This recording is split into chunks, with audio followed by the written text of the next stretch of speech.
Olá, sejam bem-vindas e sejam bem-vindos. Eu sou o professor Amarildo Lourenço e nós iniciamos aqui a nossa caminhada para estudarmos o direito eleitoral, essa importante disciplina que agora passa a integrar a relação das matérias que serão cobradas, inclusive no exame da Ordem dos Advogados do Brasil. Bom, penso que a nossa primeira tarefa, nosso primeiro exercício mental seria definir ou conceituar minimamente o que seria ou o que é o direito eleitoral. Bom, se nós usarmos aquela classificação didática do direito em direito público e privado, e é sempre bom assinalar que essa divisão ela é para finalidades didáticas, se nós fizermos essa classificação do direito em público e privado, nós vamos colocar o direito eleitoral no ramo do direito público, juntamente com outras disciplinas, como o direito administrativo, o direito constitucional e o direito tributário, porque essencialmente trata da relação do Estado com o seu cidadão, a relação direta do Estado com o seu cidadão, focando o direito eleitoral, a questão da forma de aquisição do poder político e de exercício do poder político. Nesse nosso esforço inicial de entendermos o que é o direito eleitoral e sobre o que ele trata, a gente pode dizer que o direito eleitoral ele se refere ao direito ao sufrágio. Às vezes há uma percepção diminuída, empobrecida da ideia de sufrágio, achando que sufrágio é só o voto.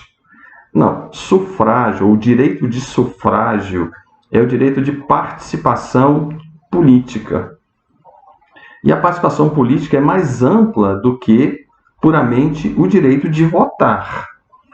Na verdade, a gente também, para fins didáticos, podemos dizer que os direitos políticos ou o direito de sufrágio envolve duas capacidades essenciais. A capacidade eleitoral ativa, que é o direito de votar, e a capacidade eleitoral passiva, que é o direito de ser votado. Entretanto, o direito de sufrágio também não é só votar e ser votado, mas participar de algum modo do governo do país. E esse participar de algum modo vai envolver, então, o votar, o ser votado, mas vai envolver a criação de um partido político, a filiação a um partido político, vai envolver o ocupar um cargo público, o exercer um cargo eletivo, vai envolver a possibilidade da propositura de uma ação popular ou de um projeto de lei de iniciativa popular. Tudo isso é participação política, tudo isso está englobado no rol dos direitos que nós chamamos de direitos políticos, ou seja, o direito ao sufrágio. E o direito eleitoral, ele cuida justamente disso, de toda essa participação que é dada aos cidadãos, às pessoas de um determinado país, no caso específico aqui do Brasil, de participar das coisas do governo. Envolve também, por essa razão, as questões relacionadas aos partidos políticos, que é um tópico importantíssimo no direito eleitoral, e envolve também as eleições propriamente ditas. Bom, às vezes você pensa que o direito eleitoral só cuida da eleição diretamente, como aquela disputa, aquele pleito eleitoral realizado de 2 em 2 anos no país, em que candidatos, enfim, militam um contra o outro para obter vitórias eleitorais. Não, o direito eleitoral vai para além das eleições. Para vocês terem uma ideia, nós temos no arcabouço de leis que está dentro do direito eleitoral, eu tenho a Lei Geral das Eleições, que é a Lei 9.504/97, sobre a qual nós vamos estudar, uma lei que trata da filiação partidária, das convenções partidárias, é uma lei que trata dos recursos de campanha, da prestação de contas, da propaganda eleitoral, que trata, enfim, do direito de resposta e de uma série de questões das eleições em si. A gente vai estudar a Lei das Inelegibilidades, que são aquelas condições ou situações obstativas da capacidade eleitoral passiva, ou seja, são aquelas situações de fato que tornam a pessoa inelegível, e a gente vai aprender que existem inelegibilidades previstas na Constituição, existem inelegibilidades previstas fora da Constituição. A gente vai estudar o Código Eleitoral, que inclusive possui tipos penais, e a previsão de ações específicas que podem ser propostas, por exemplo, quando a pessoa se elege mediante compra de votos. A gente tem no Código Eleitoral referência importante com relação a essas coisas. A gente vai estudar a lei orgânica dos partidos políticos, que é a Lei Federal 9.096/95, enfim, há todo um arcabouço de normas. Esse conjunto de disposições normativas ou de diplomas legais a gente chama de fontes formais do direito eleitoral. Então, fazendo aqui uma rápida recapitulação para você se situar nesses primeiros passos que tomamos na abordagem do direito eleitoral. Vamos lá, o direito eleitoral pertence ao ramo do direito público. Ele trata da capacidade eleitoral ativa, da capacidade eleitoral passiva, ele trata dos mecanismos de participação das pessoas no governo, ele trata da questão partidária, da filiação partidária e trata das eleições em si, da disputa eleitoral em si. É uma matéria empolgante, importantíssima e muito relevante. Bom, nosso primeiro tópico ao tratar dessa matéria são as fontes formais do direito eleitoral. Quais são os diplomas normativos aos quais eu tenho que recorrer quando eu estou tratando do direito eleitoral, quando eu estou manejando, estudando o direito eleitoral? Bom, a primeira dessas fontes, é claro, é a Constituição Federal. E a gente vai gastar aqui um tempo precioso nosso percebendo como que a Constituição trata de maneira direta e decisiva sobre questões atinentes ao direito eleitoral. Mas além da Constituição, nós temos o Código Eleitoral, que é a Lei Federal 4.737 de 65. Além do Código Eleitoral, eu tenho a Lei Orgânica dos Partidos Políticos, que é a Lei 9.096 de 95. Eu tenho também a Lei Geral das Eleições, que é a Lei 9.504 de 97. Eu tenho a Lei Complementar 64/90, que é a Lei das Inelegibilidades, que sofreu uma importantíssima transformação com a chamada Lei da Ficha Limpa. Enfim, há uma série de fontes formais do direito eleitoral, e dentre elas, as resoluções do Tribunal Superior Eleitoral. As resoluções do TSE são um exemplo clássico das chamadas funções atípicas do Poder Judiciário, porque é possível ao TSE legislar por meio das suas resoluções eleitorais. Ele solta resoluções sobre pesquisas eleitorais, ele solta resoluções sobre propaganda eleitoral, sobre alistamento eleitoral, sobre registro de candidatura, sobre direito de resposta. Então ele legisla efetivamente sobre essas matérias, desde que, é claro, aquilo que ele dispõe nessas resoluções, que são fontes formais também do direito eleitoral, desde que o que ele dispõe nessas resoluções não seja contrário à Constituição, às leis complementares e leis ordinárias que tratam da matéria. Então, o nosso primeiro passo, nossa primeira unidade dentro do direito eleitoral chama-se fontes formais do direito eleitoral. E a primeira e mais importante dessas fontes formais é, obviamente, a Constituição Federal. É a primeira das fontes formais do direito eleitoral que a gente precisa estudar com toda a atenção. A gente vive o fenômeno da constitucionalização do direito. Em todas as áreas do direito hoje recebem de uma maneira muito enfática e forte, poderosa e hipernormativa a influência da Constituição Federal, e o eleitoral não é diferente. Então nós vamos pensar agora o direito eleitoral a partir de disposições contidas na Constituição Federal. Se você é aluno da Fadvale, está aqui participando conosco, todo o material escrito alusivo a essa aula está lá disponibilizado a você no portal do aluno. Pois bem, então a primeira das fontes é a Constituição.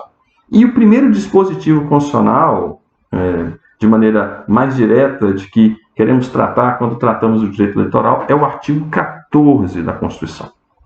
O artigo 14, ele diz assim: a soberania popular será exercida pelo sufrágio universal e pelo voto direto e secreto com valor igual para todos, e nos termos da lei mediante plebiscito, referendo e iniciativa popular. Bom, a referência ao termo soberania popular é uma ênfase ao que já está no parágrafo único do artigo 1º, onde está registrado assim, está enunciado assim: todo o poder emana do povo, que o exerce por meio de seus representantes eleitos ou diretamente nos termos da Constituição. Se o poder emana do povo, nós adotamos no Brasil a teoria da soberania popular.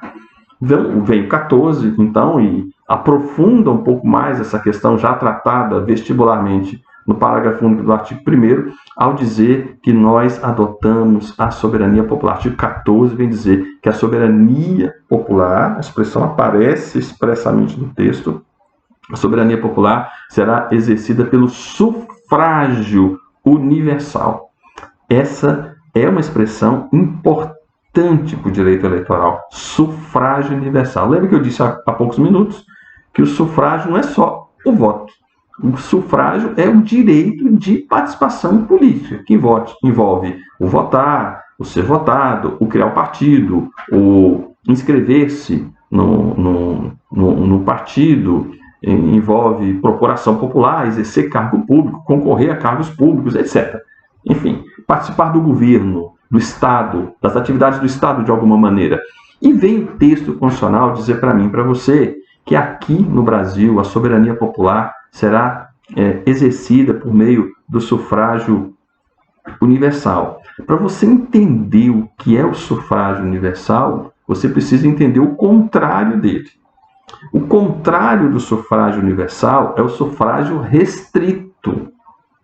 O sufrágio restrito é aquele em que eu coloco restrições excessivas, impedimentos, embaraços muito pesados para que menos gente participe de todo o processo eleitoral ou o processo de participação política. Então, o que a Constituição está dizendo para nós? Está dizendo, olha, aqui no Brasil o sufrágio é universal. A participação tem que ser a mais ampla possível.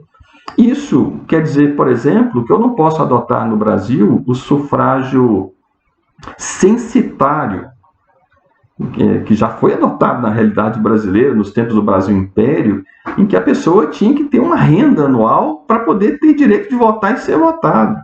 Se você não tivesse bens, patrimônio, renda, capacidade financeira e econômica, você também não tinha direito de votar ou de ser votado. É um sufrágio censitário e é uma discriminação odiosa contra o pobre. A Constituição, ao eleger o sufrágio universal, está dizendo, não, o pobre ele pode participar, as pessoas não muito cultas podem participar. Porque aí entra um outro tipo de sufrágio que também é proibido, além desse censitário, que tem a ver com capacidade econômica, que é o sufrágio capacitário. Alguma coisa do tipo, eu já ouvi muito isso, né? Eu leciono o direito constitucional e o direito eleitoral já há bastante tempo, e as pessoas falam assim, eu sou a favor de só quem tem superior pode participar do processo eleitoral. Bom, primeiro, uma previsão dessa, eventualmente constante de um projeto de lei, é flagrantemente inconstitucional. E mesmo que conste numa emenda à Constituição, penso que é violadora de cláusula pétrea. O sufrágio universal é direito individual, é cláusula pétrea irremovível do texto constitucional. Se ela estabelece, a Constituição estabelece o sufrágio universal, ela proíbe o sufrágio restrito, dentre os quais o sufrágio capacitário, que condiciona a concorrer a cargo público ter um determinado nível de escolaridade. Sempre falo para os meus alunos, inclusive, que a maioria dos grandes corruptos que temos no nosso país tem um diploma de curso superior pendurado na parede, né? Enfim, então essa não é uma garantia de que vai gerir com competência e que vai gerir com austeridade, com honestidade. Agora, é sempre bom dizer que quando a gente fala em sufrágio universal, isso não quer dizer que eu não possa estabelecer algumas condições para que as pessoas exerçam determinados direitos políticos. Vou pegar a questão do analfabeto, por exemplo. O analfabeto, no Brasil, ele pode votar. Ele tem direito de votar, se ele quiser. Mas ele não pode ser votado. Ele não tem a chamada capacidade eleitoral passiva, que é o direito de ser votado. Só que aí, vamos pensar direitinho, é razoável a previsão constitucional, porque não se trata de uma discriminação odiosa, se trata de uma cautela justificável. Porque imagine que você eleja na sua cidade um prefeito analfabeto. E ele vai assinar contratos de 5 milhões, 10 milhões, 15 milhões, 50 milhões de reais, contratos longos de 15, 20, 30 páginas de contrato, com cláusulas extremamente complexas. E esse contrato foi precedido de um processo licitatório altamente complexo, com justificativas, com notas técnicas, enfim, com uma série de projetos e planos e editais que precisam ser lidos e entendidos, e inclusive com possibilidades que sejam editais direcionados já para que determinadas empresas vençam. Que defesa tem um cidadão que não sabe ler diante de uma circunstância dessa? Na verdade, nem sabendo ler é fácil, ele fica completamente nas mãos de seus assessores, de outros políticos, e ao ficando extremamente vulnerável, ele vulnerabiliza, na verdade, a população toda que o elegeu. É o povo que é o dono do dinheiro que está sendo gasto. Então há uma justificativa plausível para que o analfabeto não exerça a sua capacidade eleitoral passiva, que é o direito de ser votado. É uma restrição, é uma discriminação, porém não é uma discriminação odiosa, é uma discriminação razoável, aceitável. Outra discriminação, se você que me ouve e me vê, se você não tem 35 anos de idade, você não pode ser presidente da República, porque exige-se que a pessoa tenha pelo menos 35 anos de idade para que alcance essa função de presidente ou de vice-presidente da República. É uma forma de restringir? É uma restrição, porém justificável. Afinal de contas, o cargo mais importante da administração pública brasileira exige maturidade, exige que a pessoa tenha um certo conhecimento de vida, uma vivência para poder exercer. Então, observe, é sufrágio universal, ele proíbe discriminações odiosas, mas não afasta completamente restrições, desde que razoáveis, e seja em defesa da própria sociedade. Lembrando que esse limite de idade, que eu mencionei aqui, por exemplo, para você ser candidato a vereador, você tem que ter pelo menos 18 anos, você pode ser eleitor a partir dos 16, mas candidato a vereador já a partir dos 18, mas essa idade ela é mensurada, ela é aferida no momento da posse, e não na data da eleição, né? Enfim, já é um ganho interessante. Voltando ao artigo 14, que fala do sufrágio universal, fala ainda que ele será exercido pelo voto direto e secreto com valor igual para todos. A Constituição brasileira, ela adota, portanto, o voto direto. Bom, isso quer dizer que não existe mais no ordenamento jurídico brasileiro a figura do chamado colégio eleitoral. Durante o governo militar brasileiro, que foi de 1964 até 1985, os presidentes eram eleitos, mas eles eram eleitos pelo Congresso Nacional, não exatamente pelo Congresso Nacional, na verdade, mas pelo colégio eleitoral, que era formado por deputados, senadores, tinha os senadores chamados biônicos, que eram senadores nomeados, né, e não eleitos. Então, as pessoas elegiam deputados e senadores e eles elegiam o presidente. Havia o colégio eleitoral. A eleição, nesse caso, era uma eleição indireta. Não, agora a Constituição brasileira está a exigir que o voto seja direto. não há um intermediário, não há alguém que vai votar por você para eleger o seu prefeito, o seu vereador, o seu deputado estadual, o deputado federal, o seu governador, o seu senador ou o seu presidente da República. É o voto direto da população, contado ali, segundo os mecanismos de contagem que o sistema eleitoral disponibilizar. São essas as pessoas que vão assumir o poder se forem eleitas. Bom, mas aqui vem dizer que o voto, além de ser direto, ele é secreto. Observe, então, que esse é um princípio importante do direito eleitoral, que é o princípio da sigilosidade do voto. O voto no Brasil, ele é sigiloso e é possível afirmar com bastante segurança, aliás, é possível não, é obrigatório, é necessário afirmar que a sigilosidade do voto é cláusula pétrea da Constituição, no artigo 60, parágrafo 4º, inciso 2º, está lá, dentre as chamadas cláusulas pétreas, o voto direto, secreto, universal e periódico. Observe, a palavra secreto aparece lá, adjetivando o voto do eleitor brasileiro, logo trata-se de cláusula pétrea, prevista no artigo 60, parágrafo 4º da Constituição. Então, olhe, o voto não apenas é direto, mas ele é secreto. Por isso, qualquer estratégia jurídica, qualquer mudança legislativa, qualquer emenda constitucional relativas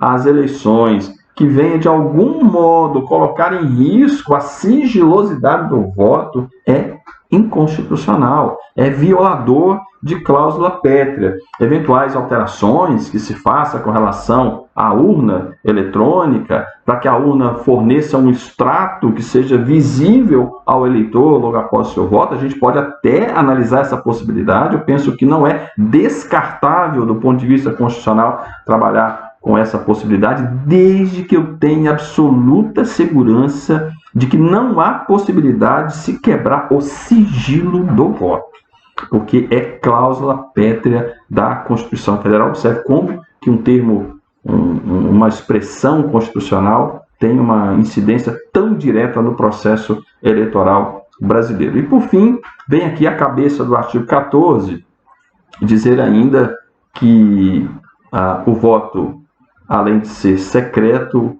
além de ser direto, ele é com valor igual para todos. Há uma expressão que foi inaugurada, né, pelos norte-americanos, que diz: uma pessoa, um voto. Parece tão simples, mas é sempre bom ser enfático e claro que não existe voto de qualidade, não existe voto com peso maior, ou o direito de votar duas vezes. Eu vou votar como eleitor comum, mas eu vou votar também outra vez porque eu sou deputado, e eu vou votar uma terceira vez porque eu sou presidente do partido. Não. Uma pessoa, um voto.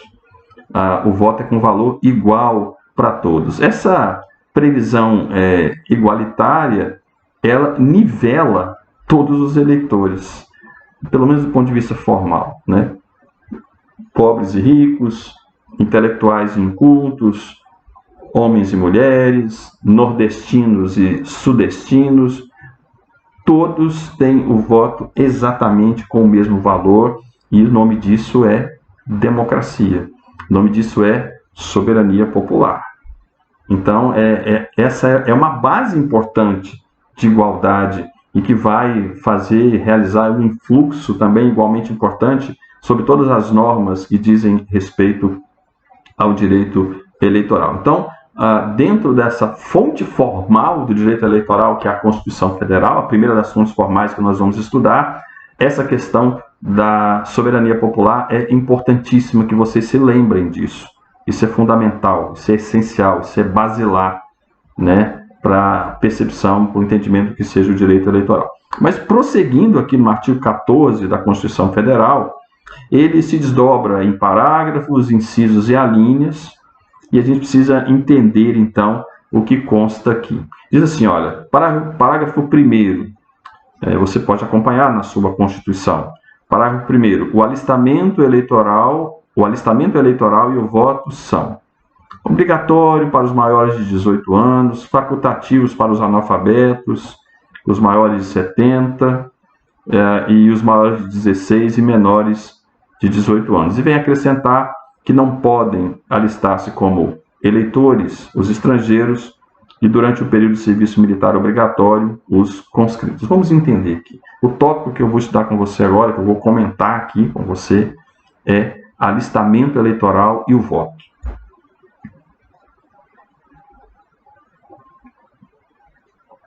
Bom, o que é o alistamento eleitoral? Essa expressão aparece aqui no parágrafo 1º do artigo 14 da Constituição Federal. O alistamento eleitoral é a inscrição e o cadastramento da pessoa física ou pessoa natural na Justiça Eleitoral. Aqui na sua cidade, ou aí na sua cidade, você vai ao cartório eleitoral, que é o órgão local de representação da Justiça Eleitoral, e lá você faz o seu cadastro e a sua inscrição na Justiça Eleitoral. Esse cadastramento mais essa inscrição, a essa soma, eu dou o nome de alistamento eleitoral. E o alistamento eleitoral, para os maiores de 18 anos, ele é obrigatório e é facultativo para analfabetos. Eu disse há pouco, os analfabetos podem votar, mas não são obrigados, mas é um direito deles, não uma obrigação. Para os demais não analfabetos, em tese, a princípio, obrigatório. O alistar-se e o comparecer à sessão eleitoral para votar é obrigatório. Para os analfabetos já é facultativo, é um direito, e não uma obrigação dele. E é facultativo, além de ser facultativo para os analfabetos, o alistamento eleitoral, assim como o voto, é facultativo para os maiores de 70 e aqueles que estão entre 16 e 18 anos. Vamos lá. Eu acho que não há assim, uma grande dificuldade, exceto com relação ao analfabeto. Porque palavras, vocábulos, expressões constantes do texto constitucional, às vezes o senso comum não faz ou não liga uma alerta sobre eventuais dificuldades na aplicação do termo, mas pode haver dificuldades aqui. Afinal de contas, quem é o analfabeto? Quais as condições objetivas a partir da qual eu vou considerar uma pessoa como analfabeta?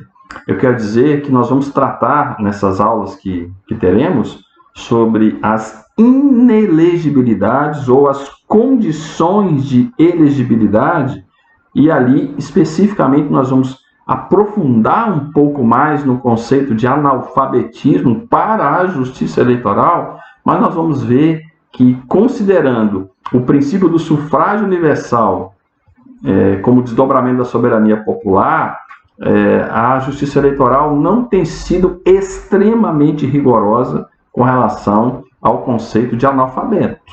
Tipo assim, se a pessoa escreve o próprio nome, o nome da cidade onde mora e sabe as operações mais rudimentares de aritmética, ela já é reputada como não sendo analfabeta. E na dúvida, a decisão será por assegurar uma maior participação da pessoa. Então, na dúvida, ele é alfabetizado. Existem mecanismos, testes que podem ser feitos, mas enfim, é uma questão que logo adiante. Apenas destaco desde já que não é um conceito tão simples, tão fácil de se ver. Nós tivemos aí um deputado federal famoso há algum tempo, que é o ator, o humorista conhecido como Tiririca, o deputado Everardo, não me lembro o sobrenome, que houve um questionamento, inclusive um pedido de cancelamento do registro eleitoral dele, perda de mandato, sob o argumento de que ele fraudou o sistema porque ele era analfabeto. Era analfabeto, segundo se alegou, mas enfim, ele conseguiu lá demonstrar o básico, o elementar, com relação à leitura escrita e somar e subtrair, ele conseguiu manter a sua candidatura. Muito bom. Então, a gente está falando do alistamento eleitoral e o alistamento eleitoral e do voto. Na verdade, é o que a gente está tratando disso aqui. Bom, com relação aos maiores de 16 e menores de 18 anos. Bom, eles podem se alistar, é importante entender esse lapso temporal, né, esse transcurso de tempo.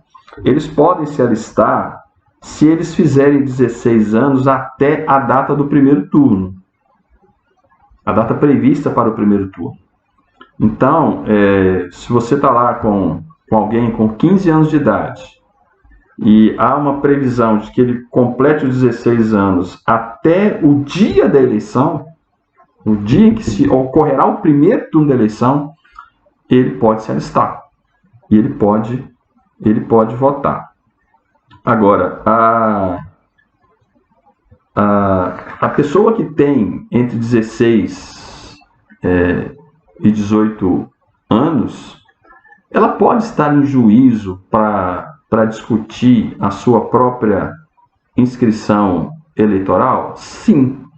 Se for para discutir a sua própria inscrição eleitoral, vamos supor que ele tem 15 anos, vai fazer 16 até a data do primeiro turno, mas ainda assim é negada a inscrição dele pelo cartório eleitoral, ele passa a ter capacidade dada pela legislação eleitoral para estar em juízo como recorrente ou recorrida, para poder discutir a sua própria inscrição eleitoral. Para as demais situações, não, a não ser observadas as regras específicas do processo civil. É sempre bom lembrar que a pessoa que não se alistar eleitoralmente no prazo previsto em lei, ela está sujeita ao pagamento de multa e na verdade, como ela é obrigada a se alistar até que esteja com 18 anos de idade, e aí é importante você se dar conta disso, ela, na verdade, até antes de completar 19 anos de idade, ela pode se alistar.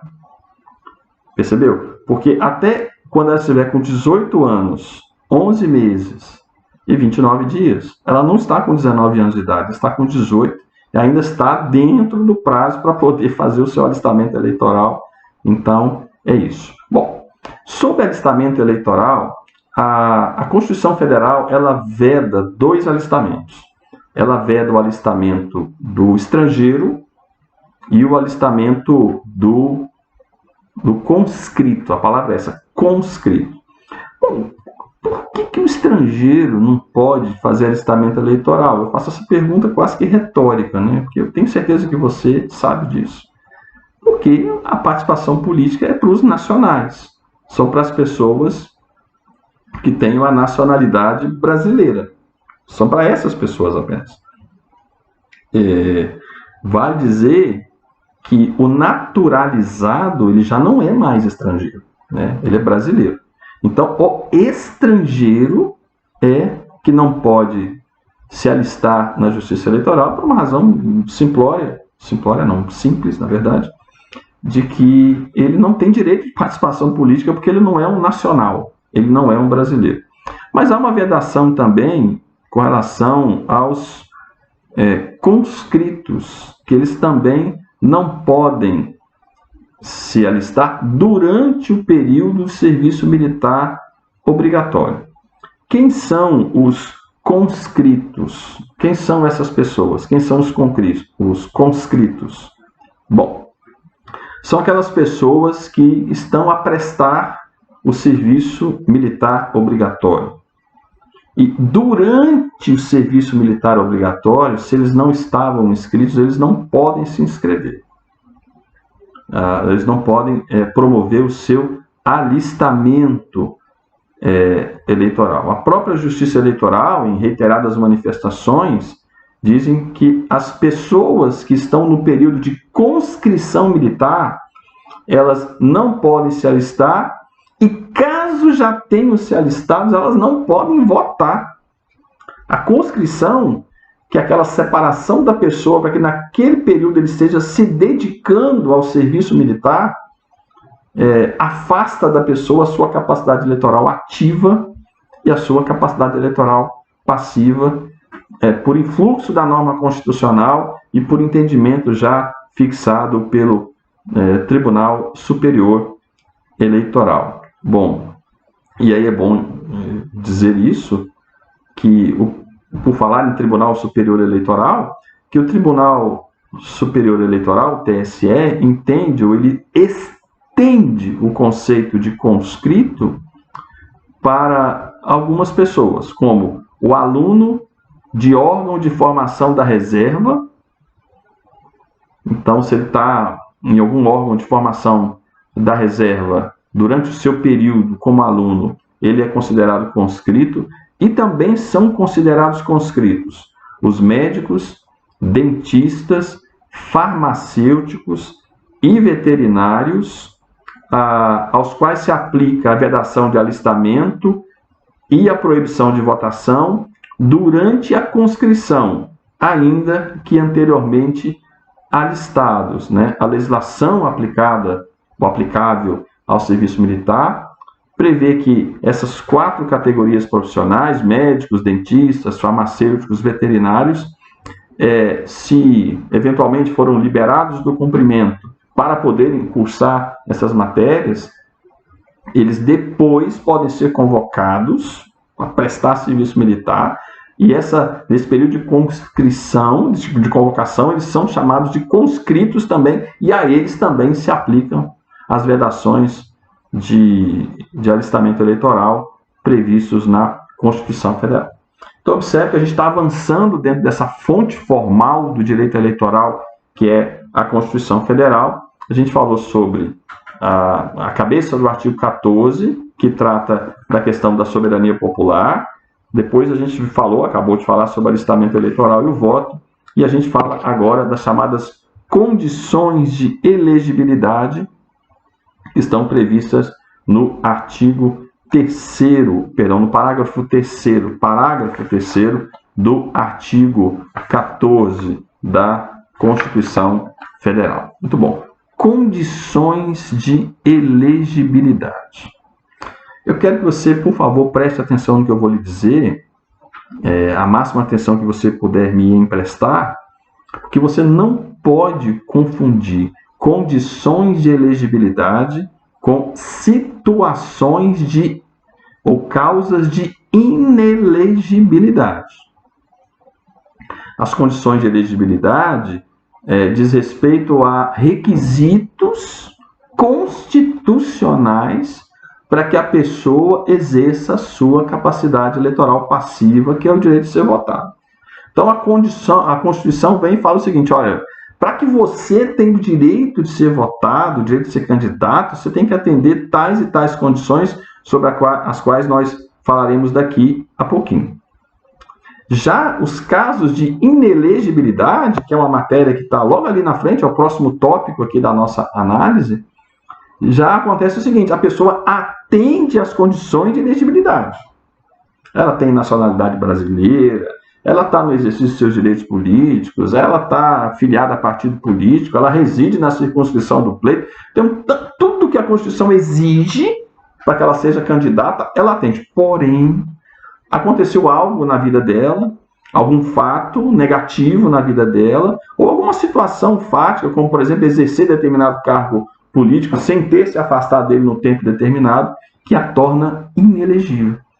Então, a mesma pessoa, atenção nisso, ela pode atender às condições de elegibilidade e, ao mesmo tempo, ser inelegível.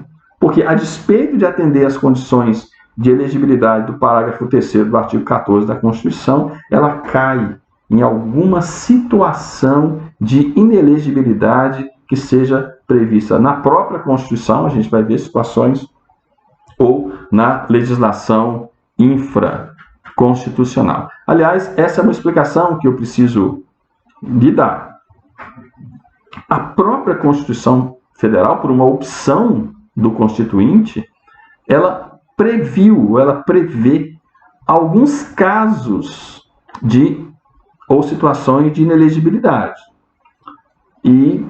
Mas ela mesma, a Constituição, na verdade, esse é o tópico da sequência, estou só me adiantando um pouquinho, a própria Constituição, entretanto, remete à lei complementar, e essa lei complementar existe de fato, ela remete a uma lei complementar a definição de outras situações de inelegibilidade para além daquelas previstas na própria Constituição Federal. Então vamos falar aqui das condições de elegibilidade previstas aqui no parágrafo 3º da Constituição, do artigo 14 da Constituição Federal.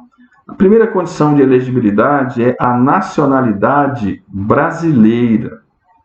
Então, para ser elegível, para que a pessoa possa se candidatar, a primeira condição que se coloca no texto constitucional é que ela seja brasileira. Eu quero lembrar que isso vale também para os brasileiros naturalizados. Eles são brasileiros. Contudo, o texto constitucional veda esses brasileiros naturalizados de ocuparem alguns cargos eletivos ou decorrentes das eleições dos cargos eletivos. Quais os cargos que o brasileiro naturalizado não pode ocupar? O cargo de presidente e vice-presidente da República, de presidente da Câmara dos Deputados e presidente do Senado. Observe, o brasileiro naturalizado pode ser deputado? Pode. Mas uma vez sendo deputado, ele não pode ser eleito presidente da Câmara.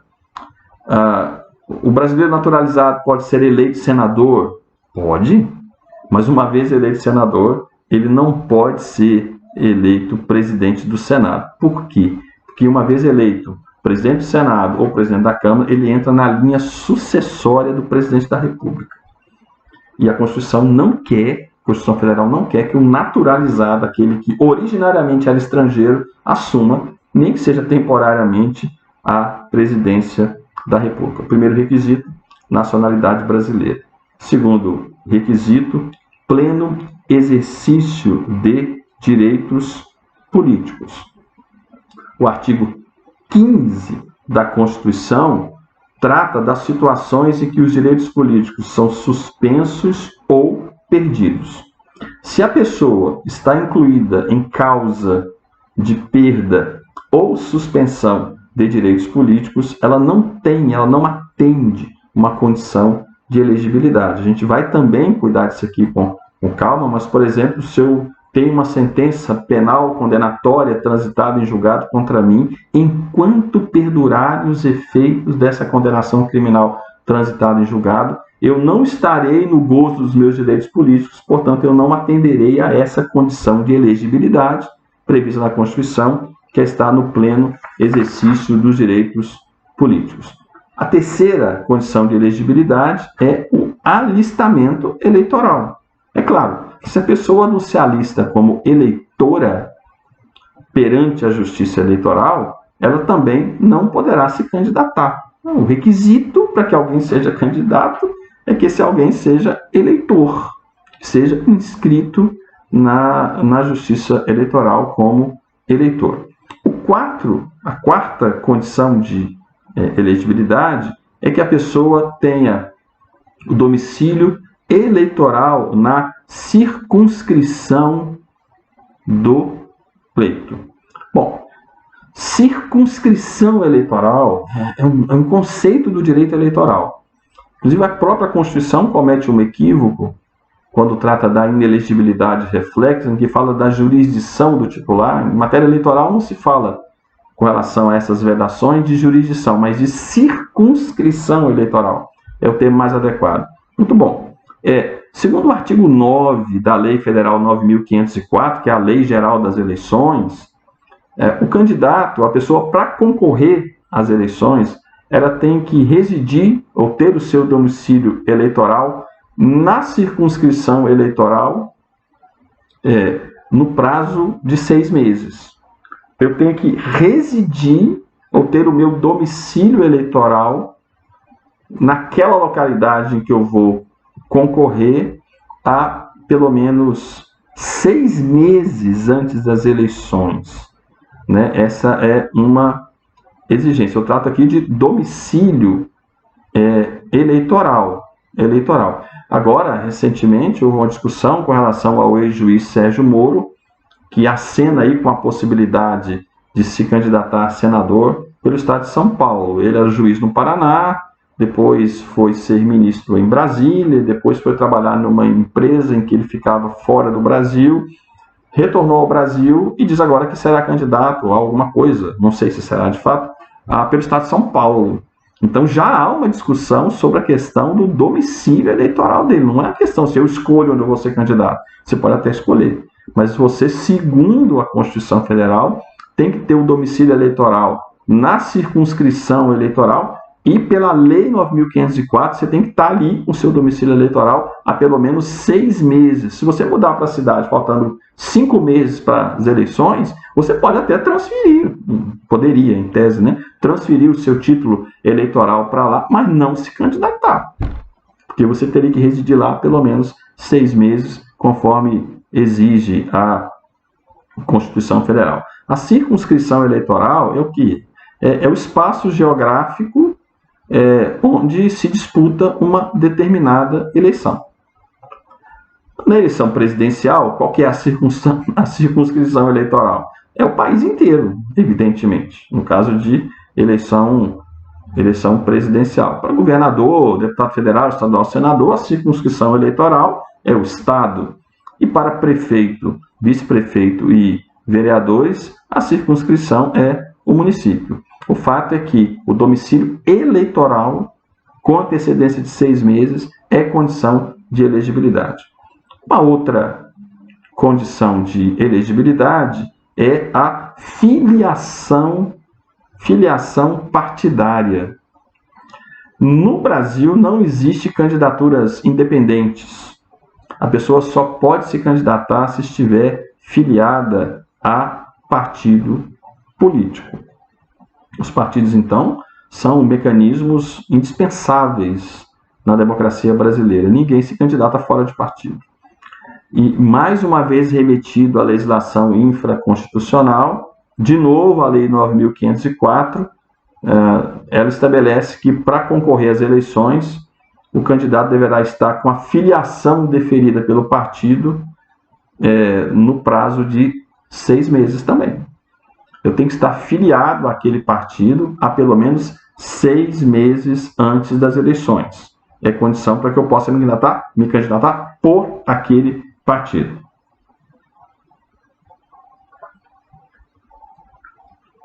Muito bom. Então essa é mais uma das condições de elegibilidade, a filiação partidária. E por fim, a Constituição trata da questão das idades mínimas, né? Então, eu tenho a idade mínima para ser presidente da República e senador, que é 35 anos, para ser governador e vice, que é 30 anos, deputado federal, deputado estadual, prefeito e vice-prefeito, que é 21 anos, e vereador, 18 anos. Essas idades mínimas, ou atendimento dessas idades mínimas, é uma condição de elegibilidade de fundo constitucional. É a própria Constituição Federal que está exigindo essas condições todas para que a pessoa possa se candidatar. Então, só recapitulando bem rapidamente, quais são as condições de elegibilidade: a nacionalidade brasileira, o pleno exercício de direitos políticos, o alistamento eleitoral, o domicílio eleitoral na circunscrição do pleito, a filiação partidária e as idades mínimas. Com a seguinte observação: quando eu trato de idades mínimas, a data prevista para aferir essa idade mínima é a data da posse da pessoa eleita. Então, se o candidato a deputado federal eleito ele vai fazer 21 anos lá em meados de janeiro, não tem problema, porque a posse dele vai ser em fevereiro. Então, ótimo. O que ele precisa é fazer a idade mínima, completar a idade mínima até a data prevista para a posse. Não precisa ser na data da eleição. Nós vamos parar por aqui.